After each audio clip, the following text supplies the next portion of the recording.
Chapter 12 of the Hand of Fu Manchu. This recording is in the public domain. The Hand of Fu Manchu by Sax Rohmer. Chapter 12 The Visitant. That first hour of watching, waiting and listening in the lonely quietude passed drearily, and with the passage of every quarter, signalized by London's muffled clocks, my mood became increasingly morbid. I peopled the silent rooms opening out of that wherein I sat, with stealthy, murderous figures. My imagination painted hideous yellow faces upon the draperies, twitching yellow hands protruding from this crevice and that. A score of times I started nervously, thinking I heard the pad of bare feet upon the floor behind me, the suppressed breathing of some deathly approach. Since nothing occurred to justify these tremors, this apprehensive mood passed. I realized that I was growing cramped and stiff, that unconsciously I had been sitting with my muscles nervously tensed. The window was open a foot or so at the top, and the blind was drawn, but so accustomed were my eyes now to peering through the darkness, that I could plainly discern the yellow oblong of the window, and though very vaguely some of the appointments of the room, the Chesterfield against one wall, the lampshade above my head, the table with the Tûlun box upon it. There was fog in the room, and it was growing damply chill, for we had extinguished the electric heater some hours before. Very few sounds penetrated from outside. Twice, or perhaps thrice, people passed along the corridor, going to their rooms, but, as I knew, the greater number of the rooms along that corridor were unoccupied. From the embankment far below me, and from the river, faint noises came at long intervals, it is true, the muffled hooting of motors, the yet fainter ringing of bells. Fog signals boomed distantly, and train whistles shrieked remote and unreal. I determined to enter my bedroom, and, risking any sound which I might make, to lie down upon the bed. I rose carefully and carried this plan into execution. I would have given much for a smoke, although my throat was parched, and almost any drink would have been nectar. But although my hopes or my fears of an intruder had left me, I determined to stick to the rules of the game as laid down. Therefore I neither smoked nor drank, but carefully extended my weary limbs upon the coverlet, and telling myself that I could guard our strange treasure as well from there as from elsewhere, slipped off into a profound sleep. Nothing approaching in acute and sustained horror to the moment when next I opened my eyes exists in all my memories of those days. In the first place I was aroused by the shaking of the bed. It was quivering beneath me as though an earthquake disturbed the very foundations of the building. I sprang upright and into full consciousness of my lapse. My hands clutching the coverlet on either side of me, I sat staring at that which peered at me over the foot of the bed. I knew that I had slept at my post. I was convinced that I was now widely awake.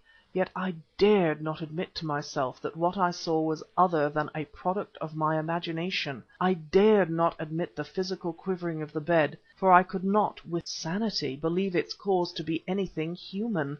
But what I saw, yet could not credit seeing, was this: a ghostly white face, which seemed to glisten in some faint reflected light from the sitting-room beyond, peered over the bed-rail, gibbered at me demonically.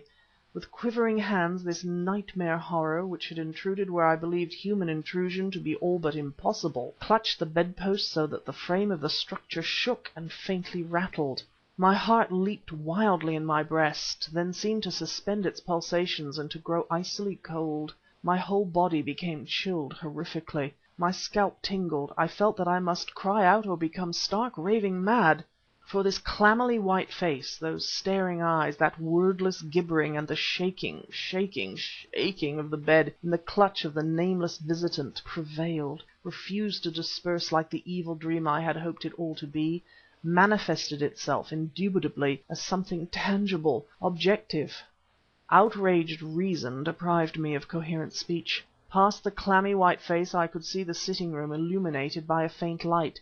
I could even see the Tûlun box upon the table immediately opposite the door. The thing which shook the bed was actual, existent, to be counted with.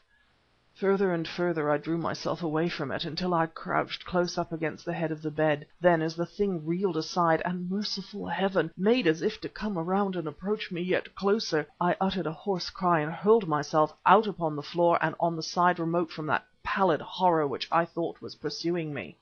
I heard a dull thud, and the thing disappeared from my view, yet, and remembering the supreme terror of that visitation, I am not ashamed to confess it, I dared not move from the spot upon which I stood. I dared not make to pass that which lay between me and the door. "Smith!" I cried, but my voice was little more than a hoarse whisper. "Smith! Weymouth!" The words became clearer and louder as I proceeded, so that the last "Weymouth!" was uttered in a sort of falsetto scream. A door burst open upon the other side of the corridor. A key was inserted in the lock of the door. Into the dimly lighted arch which divided the bedroom from the sitting room sprang the figure of Nayland Smith. "Petrie! Petrie!" he called, and I saw him standing there looking from left to right. Then, ere I could reply, he turned, and his gaze fell upon whatever lay upon the floor at the foot of the bed. "My God!" he whispered, and sprang into the room. "Smith! Smith!" I cried. "What is it? What is it?" He turned in a flash as Weymouth entered at his heels, saw me and fell back a step, then looked down again at the floor. "God's mercy!" he whispered. "I thought it was you. I thought it was you." Trembling violently, my mind a feverish chaos, I moved to the foot of the bed and looked down at what lay there. "Turn up the light!" snapped Smith. Weymouth reached for the switch, and the room became illuminated suddenly. Prone upon the carpet, hands outstretched and nails dug deeply into the pile of the fabric, lay a dark-haired man having his head twisted sideways so that the face showed a ghastly pallid profile against the rich colourings upon which it rested. He wore no coat, but a sort of dark grey shirt and black trousers. To add to the incongruity of his attire, his feet were clad in drab-coloured shoes, rubber-soled. I stood, one hand raised to my head, looking down upon him and gradually regaining control of myself. Weymouth, perceiving something of my condition, silently passed his flask to me, and I gladly availed myself of this. "How in Heaven's name did he get in?" I whispered. "How indeed?" said Weymouth, staring about him with wondering eyes. Both he and Smith had discarded their disguises, and, a bewildered trio, we stood looking down upon the man at our feet. Suddenly Smith dropped to his knees and turned him flat upon his back. Composure was nearly restored to me, and I knelt upon the other side of the white-faced creature whose presence there seemed so utterly outside the realm of possibility, and examined him with a consuming and fearful interest, for it was palpable that, if not already dead, he was dying rapidly. He was a slightly built man, and the first discovery that I made was a curious one. What I had mistaken for dark hair was a wig. A short black moustache which he wore was also fictitious. "Look at this!" I cried. "I am looking," snapped Smith. He suddenly stood up, and entering the room beyond, turned on the light there. I saw him staring at the Tûl and Nûr box, and I knew what had been in his mind. But the box, undisturbed, stood upon the table as we had left it. I saw Smith tugging irritably at the lobe of his ear, and staring from the box towards the man beside whom I knelt.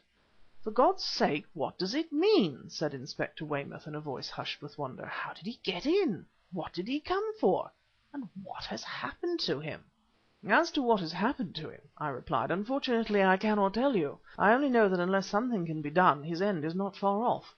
Shall we lay him on the bed?" I nodded, and together we raised the slight figure and placed it upon the bed where so recently I had lain. As we did so, the man suddenly opened his eyes, which were glazed with delirium. He tore himself from our grip, sat bolt upright, and holding his hands, fingers outstretched before his face, stared at them frenziedly. "The golden pomegranates!" he shrieked, and a slight froth appeared on his blanched lips. "The golden pomegranates!" He laughed madly and fell back inert. "He's dead!" whispered Weymouth. "He's dead!" Hard upon his words came a cry from Smith. "Quick! Petrie! Weymouth!" Chapter 12